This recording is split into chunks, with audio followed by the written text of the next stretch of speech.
Hello, everyone, and welcome back to Picture the Scene podcast, a true crime podcast aimed to put you, the listener, at the scene of a crime. My name's Andrew. Rachel. So, Rach, how have you been since the 3 minutes we last recorded the last episode? I've been sparkling, thank you. And it's still your birthday, whoop! It's still my birthday, yes. Before we get into it, as always, if you're enjoying what we do, please do rate and review wherever you listen. Please do subscribe on YouTube. Come find us on our socials. It really does help. Comment on Spotify. And through the ages, though, one question vibrates over time and space. So I'm going to say it out loud right now. Rachel hasn't seen the script. She doesn't know what I'm going to say. H, are you ready for some true crime? I am ready for some true crime. Let's bring it on. I was wondering where that was going in. But if it's safe for you to do so, I'd like you to sit back, relax, close your eyes and picture the scene. It's the early hours of Tuesday the 30th of August 2022 in London this time, East London specifically, the borough of Hackney, about 4 miles northeast of the city, an area that over the last 20 years or so has gone from one of the most deprived parts of the capital to one of the most fashionable. It's a place of contrasts. Victorian terraces sit next to new build apartment blocks, old pie and mash shops next to natural wine bars, council estates, a 5-minute walk from streets where a one-bedroom flat will cost you the better part of £700,000. Andy, the way you describe places, you make me want to go visit Hackney now. Well, so do I, actually. I want to go to a pie and mash shop. You got a real way with words. The weather that night is mild but on the cool side. We're at the tail end of August in the bank holiday weekend, and London has dropped to around 14 degrees Celsius overnight. That's about 57 degrees Fahrenheit, the kind of late summer night where you'd want a light jacket on if you're out and about, especially after the bar's closed. Now, the streets around Cambridge Heath have that early hours Monday into Tuesday feel, quiet on the surface, but there's still life if you know where to look. And one of those places where there's still life is a venue called the Oval Space. It's tucked away on Hackney's border with Bethnal Green and a road called Viner Street, right next to Regent's Canal. From the outside, it doesn't look much. It's a converted industrial unit, exposed brick and big metal frame windows. Inside, it's one of East London's better-known nightclubs and event spaces. It's hosted everything from gallery openings to fashion shows to club nights. And on this particular night, in the early hours of Tuesday morning, it's hosting a club night. And the place is packed. Truly, London would have a packed nightclub on a Monday. Well, it's a bank holiday Monday, to be fair, but yeah, Still, work the next day. Yeah. True, yeah. That is true. So the crowd inside is mixed. Young, late teens, 20s, 30s. I feel old when I'm saying 30s is young, but yeah. It is? It is to me now. Music's loud, the bar's busy, the dance floor's full.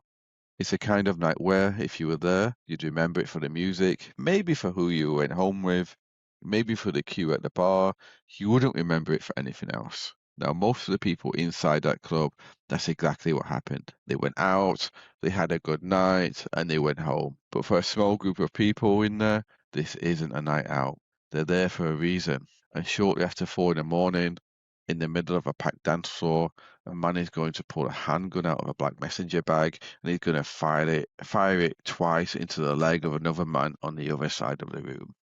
The man holding a gun is 23 years old. He's a core member of one of London's most active drill gangs, a Brixton Hill outfit known as 6-7. The man on the receiving end is 25, and he's affiliated with a rival gang from across the river in Wandsworth, the 1-7. And in 6 days' time, the man with the gun will himself be dead, shot through the windscreen of a car by a Metropolitan Police firearms officer in Streatham. His name is Chris. No, go. No, sorry. Can I just say, Andy, you don't have children yet. You're not down with the kids. And I might be old, but I do know that 6-7 is a thing. I don't, to be honest. But yeah, I was actually praying that you didn't ask me what a drill gang is, because I also don't know what a drill gang is, but it just shows I'm getting old. I know what that is either. But sorry, please carry on. I couldn't let it pass. Fine. Let us know in the comments. But the man who did the shooting and was dead 6 days later at the hands of a police officer, his name was Chris Kaba. So before we get into what happened that night, let's talk about who was in the club, because there's a lot of names and you're going to need to know who's who. There were 6 men charged in connection with what happened. 6 co-defendants, and the man who actually pulled the trigger, Chris Kaba, never stood trial for it because he was dead before the case ever got to court. So let's start with the victim, shall we? Because he's the one who matters here, and he's the one who tends to get forgotten. His name is Brandon Malutshi, 25 years old. He was affiliated with a Wandsworth gang called the 17, and the reason it's called the 17 is actually genuinely heartbreaking. The gang was renamed after his older brother was killed on the 1st of July, so 1-7.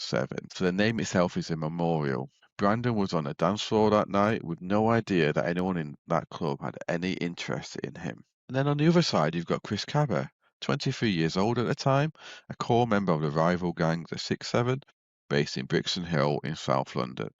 Now, Kaba's name will probably be familiar to a lot of you. He was a man shot dead by a police firearms officer in Streatham on the 5th of September 2022, and there was a massive amount of publicity about that.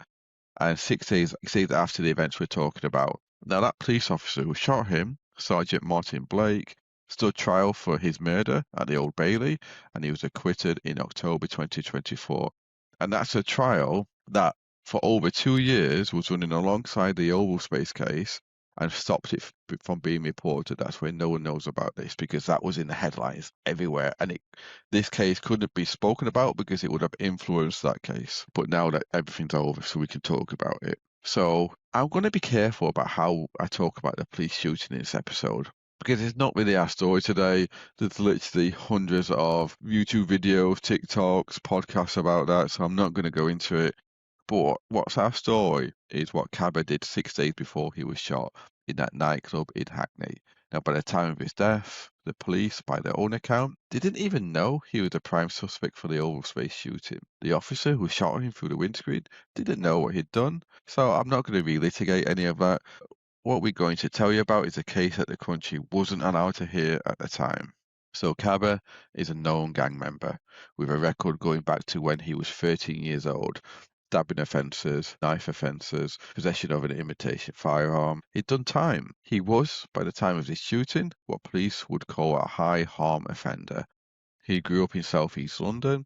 His parents were Congolese French, and within the drill scene, he was known by the stage name of Maddox or Mad Itch. He was a man who walked into the Oval Space that night with a balaclava in his pocket and the intention on the prosecution's case to kill a rival. The man this episode is really about isn't Kaba, and it isn't even a victim, Malutshi. It's a third man called Marcus Pottinger, 29 years old at the time, born and raised in London. And here's a bit that doesn't fit Rach. According to the Crown Prosecution Service themselves, the prosecution, after they'd opened a case against him, there was no evidence that Marcus Pottinger had any gang affiliation at all. None. He wasn't 6'7", he wasn't 1'7", he wasn't anything. What? So why do you think we're going to talk about him then? You've thrown me there. I have no idea. Has he just got caught in the crossfire? Quite literally. Well, we see, shall we? Please do. Because Marcus Pottinger used to work as a security guard at the Oval Space. He knew the venue. He knew the staff on the door. He knew which entrances led where. He knew which security cars opened which doors. And he knew which members of the door staff would let a familiar face through without searching them. And on the night of the 30th of August 2022, somebody put a loaded handgun in a black messenger bag and asked Marcus Pottinger to walk it past the security check. And he did. That's the central question of the case. Why did a man with no gang ties, no history of serious violence, and no apparent connection to the dispute between the 6'7" and the 1'7", walk a loaded handgun into a packed nightclub for two men who very much did have all of those things? He is taking a bribe and probably owes someone money to pay a debt, or in my opinion, like that. How else do you do something like that? Because someone's not taking a handgun into a nightclub through security for a threat. That they mean business, don't they? Because it'd be a toy gun if it was a threat, right? An imitation gun. You could be right. So the other names you're going to hear in this episode briefly are the other co-defendants. Pottinger's friend Simeon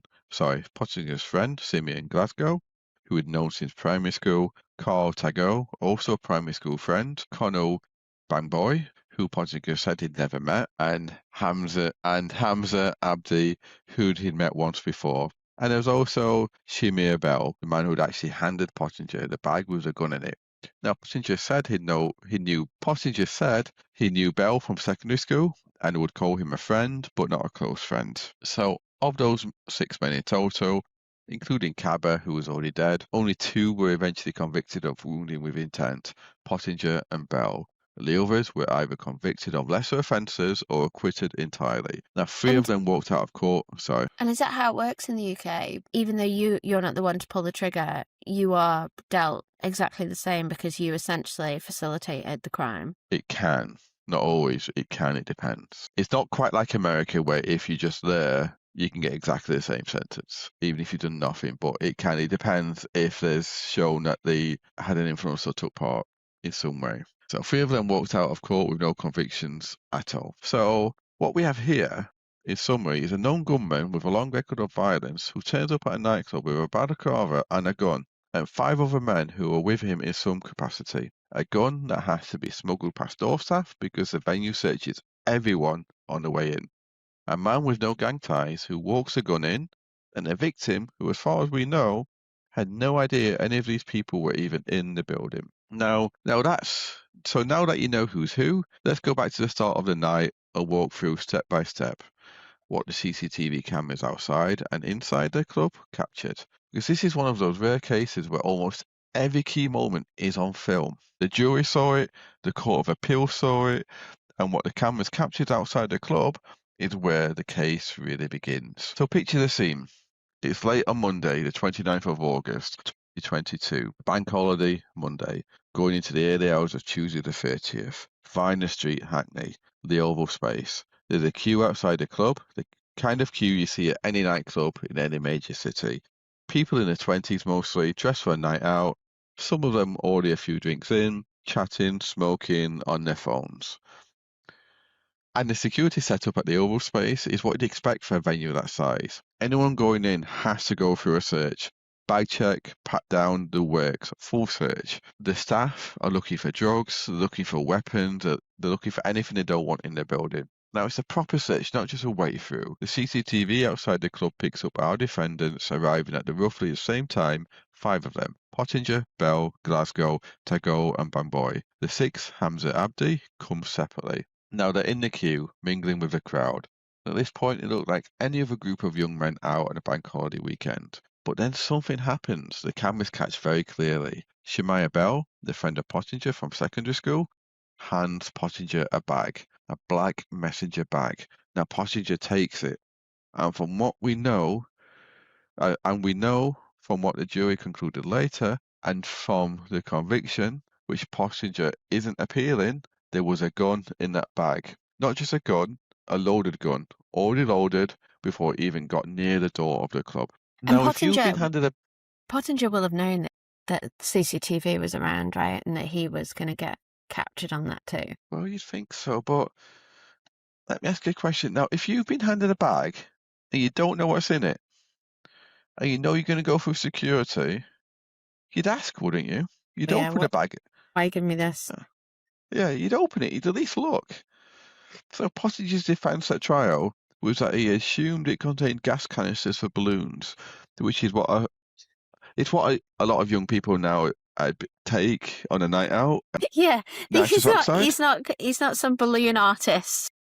Yeah, that's gonna like turn up and do some like doggies. Yeah, it's the latest street drug, isn't it? Also, there'd be a fair bit of weight to the canisters, not necessarily the gas, but the canisters versus a gun, wouldn't there? A gun would weigh more. I don't know actually. Okay, fair enough. Yeah, maybe. Yeah, you're obviously the expert on handling gas canisters for fun, but yeah. So yeah, Pottinger's defence at trial was that he assumed it contained gas canisters for balloons, and he said he never looked inside the bag. So the defence is going to come up a few times in this episode. So just sit with that for a moment. He took a bag from a friend, didn't look inside it, and then walked towards a building that he knew searched every person that tried to enter.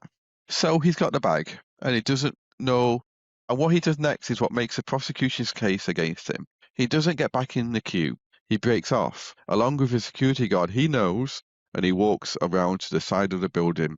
Now, there's a side door at the oval space. The prosecution called it an entrance for authorized personnel bringing in stage equipment. Pottinger called it a VIP entrance. Either way, it's a door that doesn't have a security search on the other side of it. Now, the security guard he's with tries his card on the door, and it doesn't work. He tries again, and it still doesn't work. So Pottinger's standing there with a bag that he says he doesn't know what's in it, but he doesn't want to go through the security search, waiting. Now, eventually the guard gives up on trying to get in the door with his card. It just doesn't work.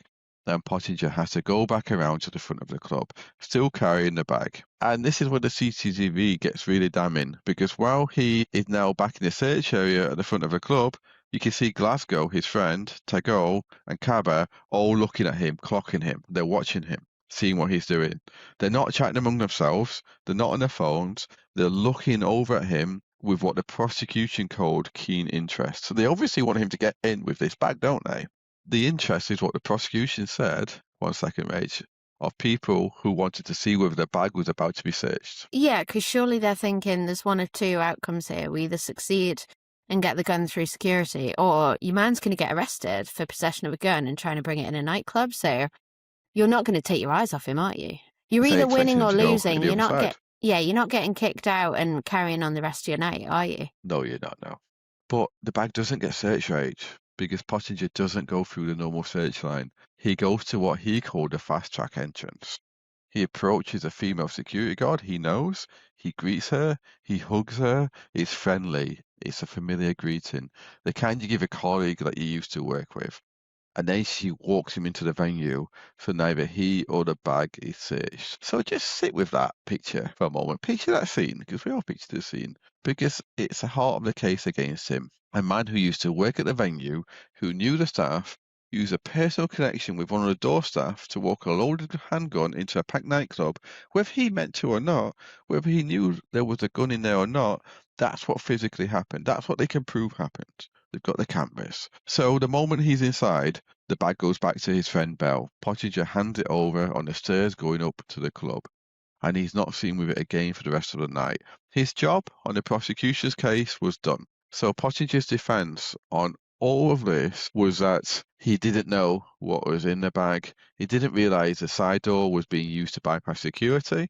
He didn't really know why he was being asked to do any of it, and he was just helping a mate out who wanted balloon canisters in the venue. Now, I never knew youngsters played with balloons so much, but he told the jury he hugged a security guard because he knew her, and he went in with her because she happened to walk him in. Just a coincidence. No, nothing more sinister than that. So the jury didn't believe him. We know that because they convicted him of possession of a firearm with intent to cause fear of violence. That count he was convicted on wasn't being appealed. So he did go to the Court of Appeal, but he didn't appeal that one. So whatever else they thought of his account, they were sure beyond reasonable doubt that he knew there was a gun in the bag when he walked it in. So he didn't even appeal that. So he's not saying. So that's not what he appealed. The question that the appeal is really about is what came next. Because once Pottinger and the bag were inside the oval space, the cameras pick him up again. And what they record over the next 20 minutes or so is a bit of the case that the jury and the Court of Appeal had to wrestle with the most. So the bag's inside. She just handed it back to Bell on the stairs going up to the club. Pottinger himself goes back down to wait at the door for the rest of his group. Now, which on his account was just him being a gentleman and making sure his friends and the women they were with got in safely. Now, whatever the reason, he's no longer holding a gun. Now, from this point on, the next part of the story plays out over about 20 minutes inside a packed nightclub. The CCTV inside the oval space picks up the group at various points. They're at the bar, they're moving around, they're doing what people do at a club.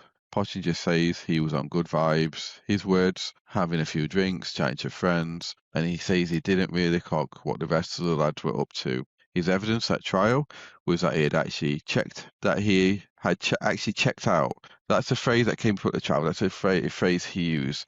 He checked out of paying attention to the rest of the group. He wasn't paying attention to what they were doing. So he's dead attentive at the start, and then all of a sudden he's like, right, whatever, I'll see you later. doesn't Yeah, match up, I'm does not it? paying attention to what they're doing. Yeah. So what the cameras pick up over these 20 minutes is a moment that everything tips. So you can see Chris Kaba on the CCTV inside the club scanning the room, and at some point he sees somebody he recognizes, somebody he wants to deal with. That man he sees as a victim, Brandon Malutshi. Now we don't know exactly when Kaba spotted him or how, whether it was deliberate, whether it was a chance encounter, whether they'd been tipped off that Brandon might be there. The sentencing judge said that he couldn't be sure that the defendants knew Brandon would be there at the nightclub that evening. But what is clear from the footage is that the moment Cabot sees him, the energy of the group changes. They go from being a group at a club to being a group with a purpose. The very first thing that happens, the moment Cabot clocks Malutshi, is he goes straight to his friend Bamboy, and they have a brief exchange, and then Bamboy immediately puts on his balaclava. He covers his face in a packed Hackney nightclub on a warm late summer night. And that's the kind of detail a jury's going to remember on a camera. Someone putting a balaclava on inside a nightclub. And then there's a flurry of movement. The groups gather. Bell, Tagore, Glasgow, Cabot, Pottinger, all of them are in close proximity of each other. Now, the prosecution called this heightened activity, the bag passing, the agitated conversations. Bell hands Cabot the bag. He also hands him a single black glove, just one, for his right hand. Cabot puts it on. Now, the reason for the glove, the prosecution said, was so that Cabot's fingerprints wouldn't be on the gun. Cabot takes the gun out of the bag. The CCTV captures that. He's standing close to Pottinger when he does this. Now, Pottinger, who's at the bar, is on his account having a drink and minding his own business, he's standing close to Pottinger when he takes the bag out of the gun. Now, the prosecution puts it to the jury that he must have seen this happen.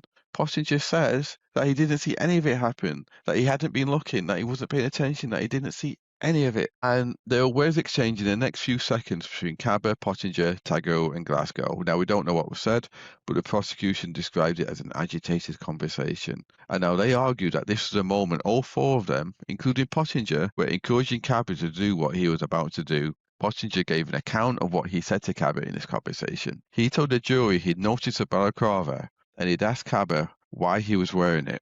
And Cabot had said, "It's bait in here," meaning there were too many people and he wanted to cover his face so they didn't see him. Pottinger said he tried to reassure Cabot, who was moving and fidgeting. He said that Tago, his old primary school friend, then shouted at Cabot. So he shouted at Cabot, "In here is calm, chill out, don't do anything stupid." And Pottinger said he then signed out of the conversation. That's when he checked out.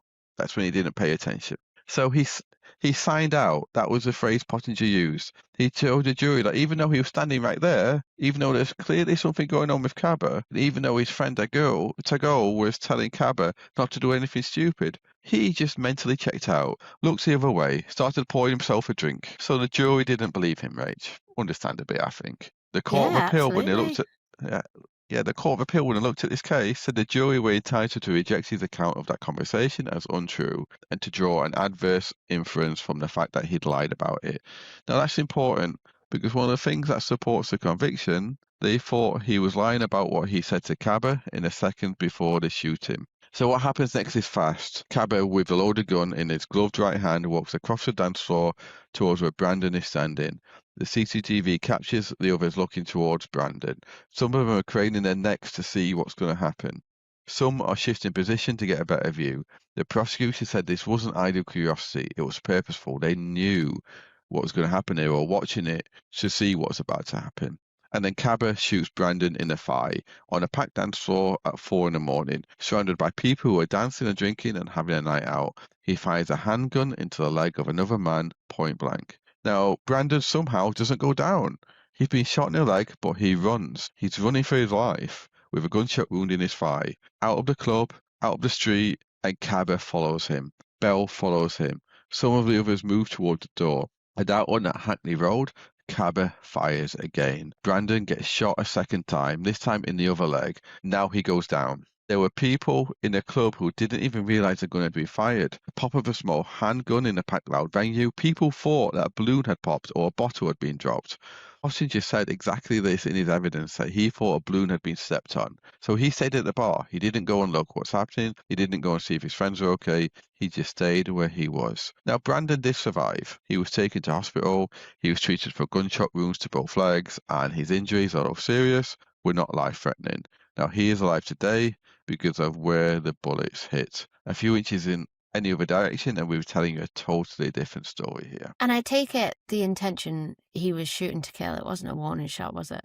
That's No, he why was he shooting went to kill, again. yeah. Yeah. So the gun was never recovered. Kaba left the club, got into a Range Rover with a man who was later acquitted of helping him get away, and he disappeared. Bell drove Kaba's Audi away from the scene and parked it outside his own house so Kaba could pick it up later, and within hours, Kaba had collected his Audi and was off the radar. So 6 days later, on the 5th of September 2022, Kaba was driving that same Audi when armed police boxed him in on Kirksall Gardens in Streatham Hill. He rammed an unmarked police vehicle. Sergeant Martin Blake fired a single round through the windscreen. Kaba was taken to hospital, still pronounced dead just after midnight on the 6th.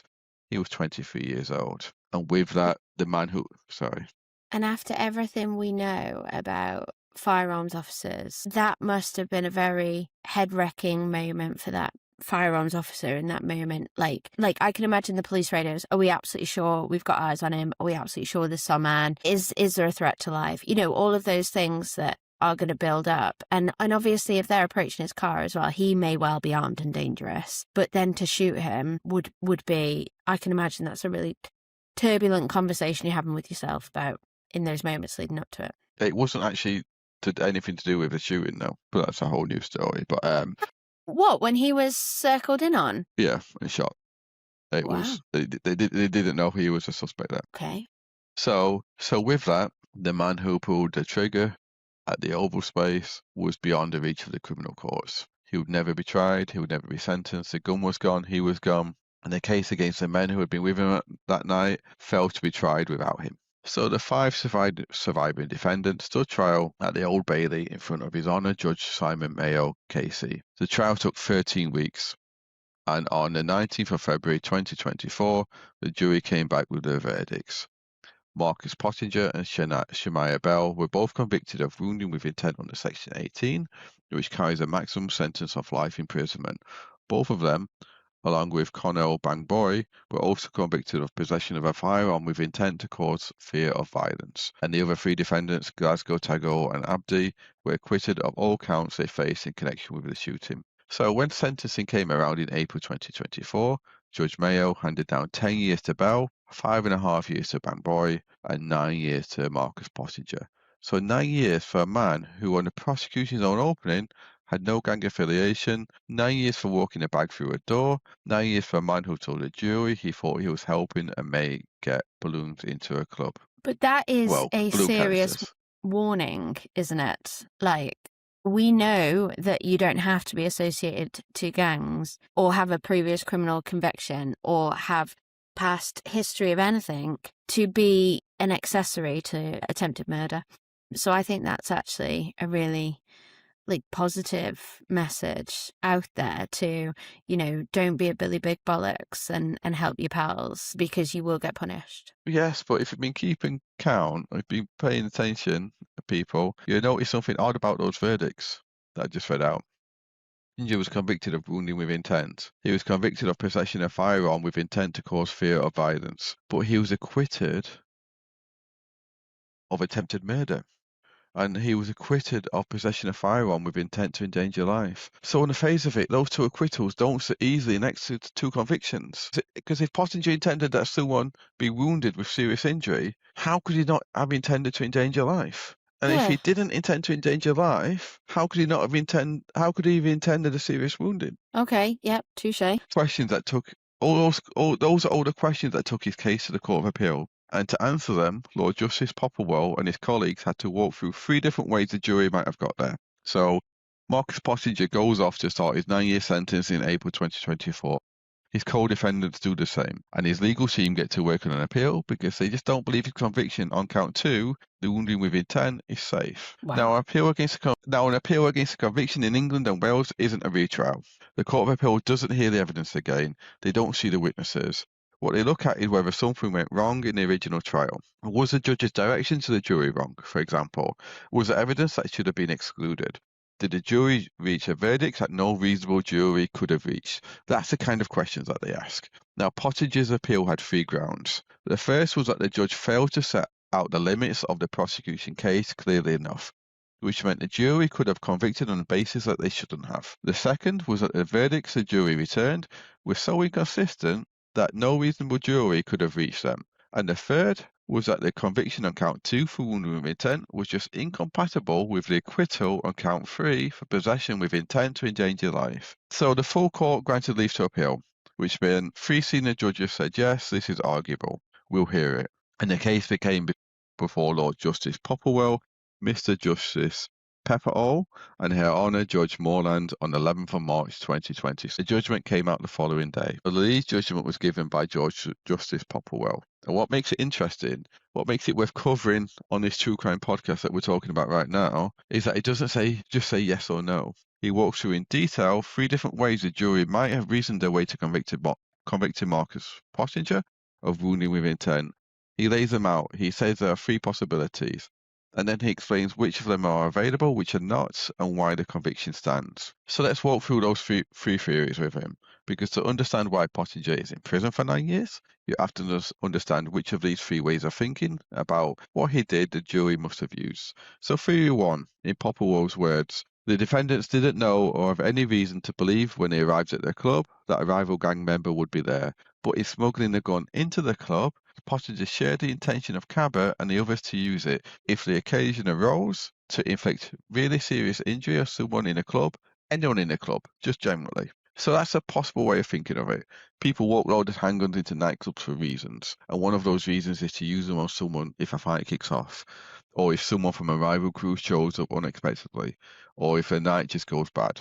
So in theory, the jury could have said, we don't know if Pottinger thought there'd be a specific target there, but we know he walked in a loaded gun, and we're sure he intended that gun would be used to seriously injure if the moment came. But the Court of Appeal said this theory wasn't available to the jury, and the reason is technical but important. The prosecution didn't put the case to the jury on that basis. The judge didn't direct the jury on that basis. The legal directions about intent didn't cover the kind of general conditional intent. So even though it's theoretically possible way of thinking about it, it wasn't on the table at the trial. The jury couldn't have used it. Wow. Which, having never served jury service, gives me a real insight into how tricky it must be to be a juror. And in that room of deliberation after the fact, someone says, oh, I've got a theory, and someone else chips in and goes, we ain't allowed theories. We're not allowed free thinking here. We have to keep on the straight and narrow with what we heard and the direction of travel that we got from the judge. Exactly. So that brings us to theory 2, and this is the main one. Theory 2 says the defendants did know, or at least suspected, that some rival gang member would or might be at the club when they got there. Maybe not Brandon specifically, but someone from the 1-7. Somebody worth shooting. And in smuggling a gun in, Pottinger shared the intention of Kaba and the others that the gun would be used to seriously injure that rival. Now, whoever they turned out to be, wherever they were spotted. So that's the kind of intention lawyers call conditional intent. You don't have to intend that a specific thing happens for certain. You can intend that something happens if a particular condition is met. If a rival gang member turns up, the gun will be used. That's still intention. The conditional bit doesn't cancel out the intentional bit. So the Court of Appeal said this theory was available to the jury and the evidence supported it. Bell and Kaba were known gang members. They turned up at the club with a balaclava and a loaded handgun. The reasonable inference, the court said, was that they intended for the gun to be used on a rival gang member if one was there or showed up. And Pottinger's conviction in Court 4, the count he isn't appealing, by the way, that the jury was sure he knew there was a gun in the bag when he walked in because he got convicted of that and he didn't appeal that. So maybe he should have done. Maybe it'd be different, but he didn't. So the jury could properly have asked themselves, what did Pottinger think he was doing when he walked a loaded handgun past security? And the obvious answer, the court said, is that he was furthering the plan of Bell and Kaba. He knew the gun was there, he could see the kind of men he was helping, and he must have understood, at least in the conditional sense, what the gun was for. And here's a part that ties off that supposed inconsistency between the convictions and the acquittals. Pottinger was acquitted of attempted murder. He was acquitted of possession of a firearm with intent to endanger life. But intending to cause severe serious harm is not the same as intending to endanger life. You can shoot a man twice in the leg with an intention of seriously hurting him, but not killing him. That's exactly what Kaba did. The jury concluded that Kaba's intention was to cause serious injury, not to take a life. I disagree with that, but that's what the jury concluded. So that conclusion, the court said, it was perfectly capable of supporting the wounding with intent conviction without supporting an attempted murder or endangering of life conviction. So once you see it laid out like that, it stops looking inconsistent. 2 shots in the leg, no shots above the waist. A man who knew how to use a gun, would use one before, hitting only what he was aiming at. The jury was saying, we think Kaba meant to seriously injure Brandon, not kill him. Now Pottinger, in helping it happen, shared that same intention. Serious injury, not death. But that brings us to Theory 3. And this one's a bit different. Theory 3 says that maybe Pottinger's relevant act, the act that made him guilty as an accessory, wasn't the smuggling of the gun at all.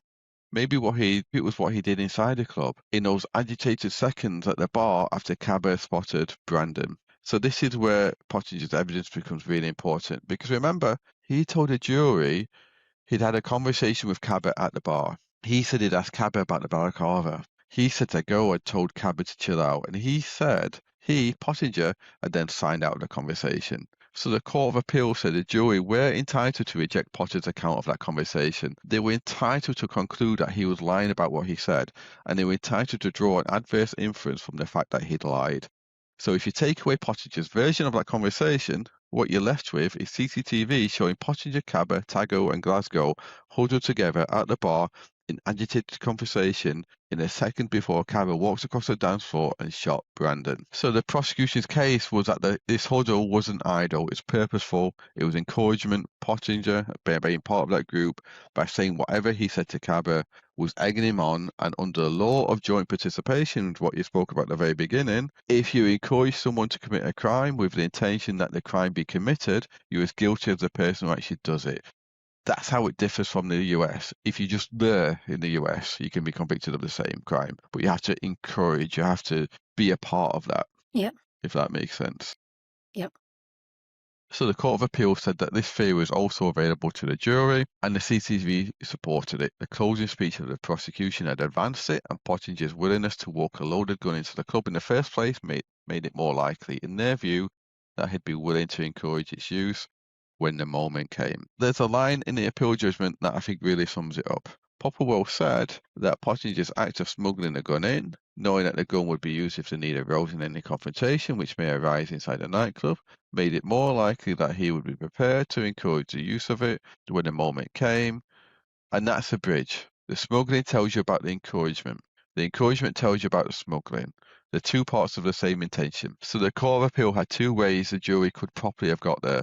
Theory 2, the conditional intent at the moment of smuggling, and Theory 3, the encouragement at the bar. Either was enough, but both were available, so the conviction was considered safe. And then there was Potter's argument that, well, if he was guilty as an accessory, why did 3 of his co-defendants walk free? They were standing right there. They were part of the same conversation. If Pottinger encouraged Kaba, didn't they, at the same time? So the Court of Appeal's answer was that juries are directed to consider each defendant separately. Just because 3 men are standing in a group doesn't mean they're all equally guilty of what one of them does. The jury could have been sure on the evidence that Pottinger was an active participant. They could have been unsure whether the others were anything more than mere presence. There was a not inconsistent verdict, so just careful verdicts. On the 12th of March 2026, the Court of Appeal dismissed Marcus Pottinger's appeal against conviction. His 9-year sentence stands, and as far as the law is concerned, that's the end of the road now. So that's the case, Rach. I brought this for the legal arguments and a link to Chris Kaba and his death, and as most people will know about that case, I thought it'd be interesting to them, but what do you think about this? I think it's really interesting because how you've explained certainly the legal, even the appeal process and the reason behind and what the appeal judges have to do as well, because it's not as simple as going back to the jury and interviewing them and understanding. It's about taking the evidence that they too had and making huge presumptions on what they base their verdicts on and understanding, like, therefore, is this conviction safe? That's a huge burden to have on your shoulders. But to do all of that and to come to the conclusions that they came to, fully agree with your comments and understand, like, the reasons behind them. Even on the 2 individuals that got to walk away scot-free, convicted, you're absolutely right. Like, the case against the 2 that 3? Sorry, how many people walked away with conviction? 2 with conviction, 3 didn't, and 1 Sorry. dead. Yeah, so the 2 people that walked away with the convictions, there was evidence in the lead up and almost too much to allow them to walk free, right? But you're absolutely right with the 3 that were just present. There's nothing else to substantiate their involvement in the crime from what you've presented, so I totally get it. It's not fair, though, is it, when you've kind of got this evidence building up that there's cahoots, there's confrontational conversations, there's interest in people following bags around. In my opinion, there are 3 individuals back out in that gang that could go on to commit further crimes. Our process in the judicial system needs to continue to be safe and secure, and where there's not a hard enough case, people are going to have to walk away. Yeah. Bell handled the bag, Pottinger handled the bag, the other 3 didn't. So Yeah, exactly. yeah. But really interesting case, and still will continue to blow my mind that people are wanting to be out until 4 a.m. on a school night, but interesting. Thank you for bringing it to us. Thank you. And listeners, what do you think? Was Marcus Pottinger an opportunist who got in deeper than he meant to? Or was he exactly where he wanted to be, exactly what he meant to do? Let us know on YouTube, Spotify, or on our socials. We'd love to hear your thoughts. So that's it for this week's episode. If you've enjoyed it, please do leave us a rating and review wherever you're listening. It genuinely does help new listeners find us. Come find us on our socials, send us your thoughts on this one, and let us know what cases you'd like us to cover in the future. And a massive thank you, as always, for listening. My name is Andrew. And I'm Rachel. And we'll see you next time. Bye. Bye-bye.